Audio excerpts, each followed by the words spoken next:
As we jump right into the product, you will notice that I'm in the corridor-London Road DGN. This DGN was created from a 2D seed file. All of the graphics that you see are coming from reference files, which you can see here. I have my existing terrain, I have the geometry file, I have some control lines as well. So what I've done is I've referenced in all of these files, of course, and I've set this terrain model active by clicking on it and setting the active button. The focus of this presentation will kind of revolve around this London Road geometry. I'm going to create some corridors here and demonstrate the modeling workflows. One thing I want to do is go ahead and open the 3D view here. So I'll right click and select this option number 2. Here you can see the 3D model that's attached. The software goes ahead and creates this 3D model as soon as you set the terrain model active. So I'm under the OpenRoads modeling workflow. I'm under the corridor tab, and I'll be spending the majority of my time under this setup here. First thing I want to do is create a new corridor. So I'm going to hit this button here. I'm prompted to locate the baseline element, and I'm going to just graphically select it. It already has an active profile, so I'll right click to accept it, and we'll call this London Road. At this point, I'm prompted to locate a template. I'm going to press Alt and down on my keyboard to select one. The one that I'm going to be using first is going to be this 2 lanes, turn lane plus rural, so I'll hit OK to accept it. We'll use a template drop of 10. I'm going to go ahead and lock to the start of this alignment. So we're going to data point to accept this and select the start.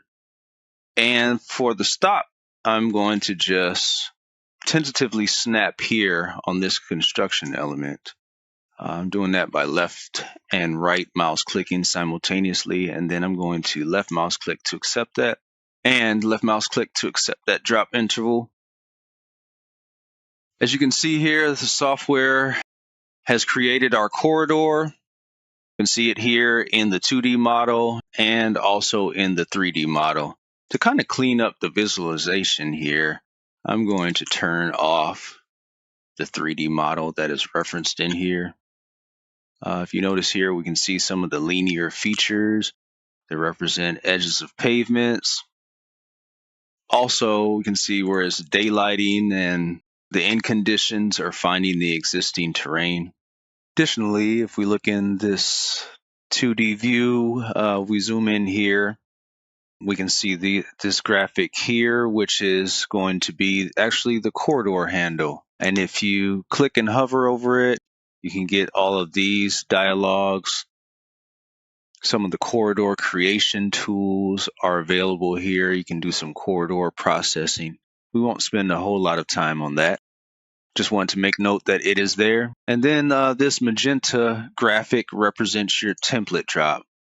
I can click on it and toggle my mouse to pull up some of the properties on it. If I click on it, you can see the name of the template that I put in here, the template drop interval, and also the start and end stations, which I can come in and key in and change. We can also grab it here with this graphic manipulator and move it up and down as we desire.